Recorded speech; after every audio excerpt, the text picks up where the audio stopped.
জোলাইবাড়ী বিধানসভার অন্তর্গত মধ্যপিলাগ এলাকায় মারধরের ঘটনাকে কেন্দ্র করে নতুন বিতর্কের সৃষ্টি হয়েছে। কয়েকদিন আগে স্থানীয় বাসিন্দা দীপালি মজুমদার প্রতিবেশী নির্মল বিশ্বাস তার স্ত্রী ও ছেলের বিরুদ্ধে মারধর এবং হেনস্থার অভিযোগ এনে সংবাদ মাধ্যমে দ্বারস্থ হয়েছিলেন। তবে এবার সেই অভিযোগ সম্পূর্ণ অস্বীকার করে পাল্টা অভিযোগ তুলেছে অভিযুক্ত পরিবার। সংবাদ মাধ্যমের মুখোমুখি হয়ে নির্মল বিশ্বাস ও তার পরিবারের সদস্যরা দাবি করেন তাদের বিরুদ্ধে আনা সমস্ত অভিযোগ ভিত্তিহীন এবং অসত্য। তাদের বক্তব্য, ঘটনার সময় অভিযুক্ত হিসেবে নাম থাকা সত্যজিৎ বিশ্বাস বাড়িতে উপস্থিত ছিলেন না। এছাড়া তিনি দীর্ঘদিন ধরে বিভিন্ন সামাজিক কর্মকাণ্ডের সঙ্গে যুক্ত বলেও পরিবারের পক্ষ থেকে জানানো হয়। নির্মল বিশ্বাসের দাবি তার পরিবারই প্রকৃতপক্ষে এই ঘটনার ভুক্তভোগী। ব্যক্তিগত কারণবশত তাদের বিরুদ্ধে মিথ্যা অভিযোগ আনা হয়েছে বলে তিনি অভিযোগ করেন। পাশাপাশি ঘটনার প্রকৃত সত্য উদ্ঘাটনের জন্য প্রশাসনের কাছে নিরপেক্ষ তদন্তের দাবি জানিয়েছেন তারা। অভিযুক্ত পরিবারের সদস্যরা বলেন, এলাকার বাস্তব পরিস্থিতি সম্পর্কে সঠিক তদন্ত হলে পুরো বিষয়টি পরিষ্কার হয়ে যাবে।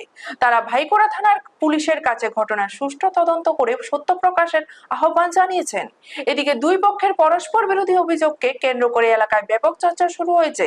ঘটনার প্রকৃত সত্য উদ্ঘাটনে প্রশাসন কি পদক্ষেপ নেয় সেদিকেই এখন নজর স্থানীয় বাসিন্দাদের। ব্যুরো রিপোর্ট, নিউজ তৎকাল 24।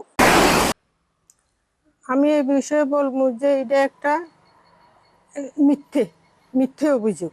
আমরা তারারে সবসময় তারার খারাপ চরিত্র বা নেশাগ্রস্ত এসব এসব দিতে ডাক আমরা বারবার সাবধান করছি তারারে।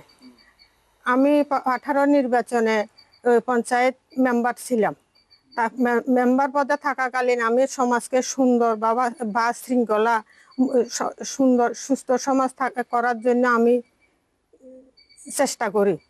এরপর থেকে আমি তাকে বিভিন্নভাবে সমাজের তার চরিত্র খারাপ, নেশা বিক্রি, ড্রাগস বিক্রি, এগুলির সঙ্গে তাই জড়িত। সবসময় বলতে কে জড়িত, কি নাম? স্বামীর নাম লিটন মজুমদার, স্ত্রীর নাম দীপালি মজুমদার, মেয়ে আছে মীনাক্ষী মজুমদার। মীনাক্ষী মজুমদার মেয়ে বিলোনিয়া কলেজে সেকেন্ড ইয়ারে পড়ে।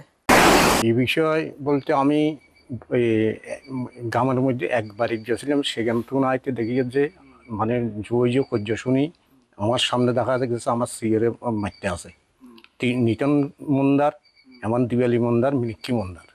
তখন আমি যাবাই পড়ি তারে উদ্ধার করিবার চিন্তা করি।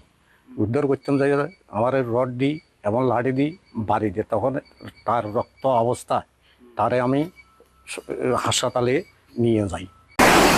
এ বিষয়ে অ্যাকচুয়ালি ওই মহিলাটা প্রচন্ডই খারাপ, ওর চরিত্রও খারাপ, এমনকি ও ড্রাগস কোরাক্স এটি বিক্রি করে। এটা লাগে হেরে যদি ডাক দিলে হে উল্টা বিশ্রী ভাষা, খুব কুৎসিত ভাষায় গালাগালি করে, যেটা সহ্য মানে শুনতে খুব একটা বিশ্রী ব্যাপার। তো এটা লাগে ডাক দিছে দেখে আজকে অনেক কিছু, আজকে প্রায় 1-1.5 বছর ধরে এটা তাদের পরিবারের প্রত্যেকটা মানুষের প্রতিনিয়ত গালিগালাজ করতো, তারা দেখলেই গালিগালাজ করতো। এরপরে দা দিয়ে, তার কাছে একটা দা আছে বা লাঠিও আছে, রডও আছে, তারা এডি লইয়া কথার সঙ্গে সঙ্গে এডি লইয়া ছুটতেই সবসময় মারধর করার চেষ্টা করে।